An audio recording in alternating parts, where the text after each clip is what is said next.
एक समय की बात है। एक छोटे से गांव में रहने वाली एक बेशर्म बहू थी। उसका नाम गीता था और वह अपने पति और सास ससुर के साथ रहती थी। गीता को अपनी बेशर्मी पर कोई फर्क नहीं पड़ता था। गांव वालों ने गीता को कई बार समझाया, परंतु उसकी बेशर्मी में कोई सुधार नहीं हुआ। गीता दिन भर अपने घर के छत पर चिड़ी छड़ी रहती थी, बिना किसी लॉज के। गीता की इस बेशर्मी ने उसके पति को बहुत परेशान कर दिया था। पति ने कई बार गीता से उसकी इस आदत को बदलने की कोशिश की, परंतु वह सुनती तक नहीं थी। एक दिन गीता की सास ने उससे बातचीत करने का निर्णय लिया। सास ने गीता से कहा, बेटा, तुम्हारी इस बेशर्मी से तुम्हारे पति को बहुत दुख हो रहा है। तुम्हें अपनी आदतें बदलनी चाहिए। गीता ने ठंडे दिल से कहा, सास मां, मुझे खेद है अगर मेरी कोई आदतें बुरी लग रही हैं, पर मैं वैसी ही हूं जैसी हमेशा रही हूं। सास ने मुस्कुराते हुए कहा, बेटा, इंसान को कभी कभी अपनी आदतें बदलनी पड़ती हैं ताकि वह और उसके परिवार के बीच समंतर बना रह सके। गीता ने समझा कि उसे अपनी आदतें बदलनी पड़ेगी। उसने अपने व्यवहार में सुधार करने का निर्णय लिया और उसने अपने पति से माफी मांगी। पति ने भी उसे समझाया और उसका साथ दिया। गीता ने अपनी बेशर्मी छोड़कर एक नई जिंदगी की शुरुआत की। उसने समझा कि बेशर्मी से कोई भी समस्या का हल नहीं मिल सकता। गीता ने अपने घर वालों के साथ अच्छे संबंध बनाए और एक उदाहरण के रूप में खड़ी हो गई। उसकी बेशर्मी से उसे बहुत पश्चाताप हुआ और उसने सच्चे रूप से बदलाव की ओर कदम बढ़ाया। गीता का परिवार भी उसके साथ खुश और संतुष्ट था। उसकी सही दिशा में की गई कठिनाइयों ने उसे एक बेहतर इंसान बना दिया था।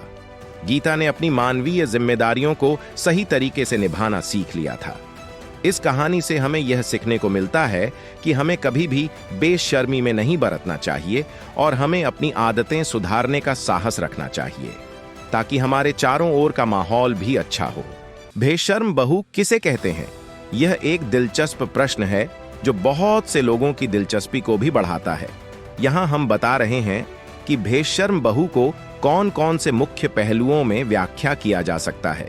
बेशर्म बहू एक ऐसी बहू को कहा जाता है जो समाज में अनुशासन और सभी के साथ आदर सम्मान का आदान प्रदान नहीं करती है। इस शब्द का उपयोग उन स्त्रियों के लिए किया जाता है जो आमतौर पर अपनी सोच और व्यवहार में बेहद उत्तेजना पैदा करती हैं। बेशर्म बहू को सामाजिक मानकों के खिलाफ व्यवहार करने वाली और समाज में सहायक बनने से इनकार करने वाली स्त्री के रूप में देखा जाता है। इस शब्द का अर्थ है कि वह बहू जो लोगों की आशीर्वादों और समर्थन की कमी महसूस करती है, उसे अपनी समझदारी के बजाय विशेषज्ञता में सही और गलत के बीच विभिन्नता करने का आरोप लगाया जाता है। बेशर्म बहू को व्यक्ति के सामाजिक या पारिवारिक कृत्यों के माध्यम से बच्चों या सास ससुर के साथ असभ्य व्यवहार करने वाली बहू के रूप में भी पहचाना जा सकता है। यह शब्द आमतौर पर अविवादित पारिवारिक समाज में उपयोग होता है, जहां सभी सदस्यों को एक दूसरे के साथ आदर और समर्थन का महत्व है। इस संदर्भ में बेशर्म बहू का अर्थ है कि वह स्त्री जो खुले विचार और असभ्य तरीके से अपने परिवार को नुकसान पहुंचा रही है। इस शब्द का उपयोग सामाजिक बुराइयों की ओर इंगित करने वाले लोगों के लिए किया जाता है जो सामाजिक अथवा सांस्कृतिक मानकों का उल्लंघन करते हैं।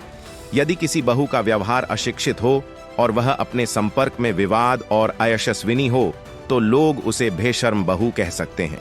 इस शब्द का उपयोग सोशल मीडिया या अन्य सार्वजनिक स्थानों पर विवादित या अशिक्षित टिप्पणियों करने वाली स्त्रियों के लिए भी हो सकता है।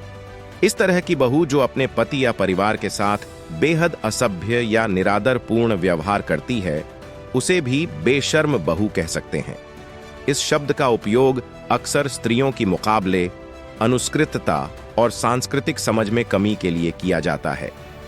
बेशर्म बहू का उपयोग उन स्त्रियों के लिए किया जा सकता है जो अपने परिवार की अगवा में आने के बावजूद अशिक्षित तरीके से व्यवहार करती हैं।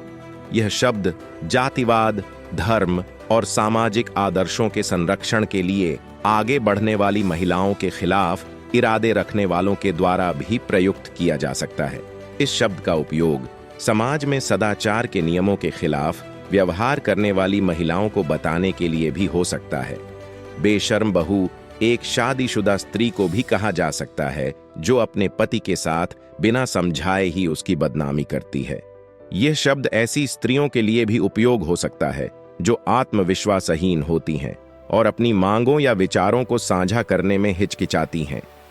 बेशर्म बहू का अर्थ है कि वह स्त्री जो अपने पति या परिवार के साथ नैतिकता की कमी को लेकर उठाए गए सवालों का सामान्यत उत्तर नहीं देती है।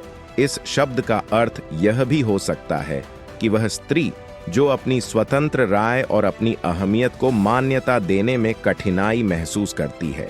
आमतौर पर बेशर्म बहू को एक विनाशकारी स्त्री के रूप में भी देखा जा सकता है जो अपने परिवार और समाज को अस्तित्व से खतरे में डालती है।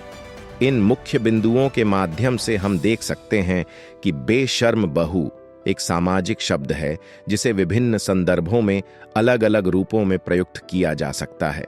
उम्मीद रखता हूं कि ये बेशर्म बहू की कहानी आप लोगों को जरूर पसंद आई होगी। इस वीडियो को आपके दोस्तों में और रिश्तेदारों में जरूर शेयर कीजिए और मेरे चैनल को सब्सक्राइब जरूर कीजिए।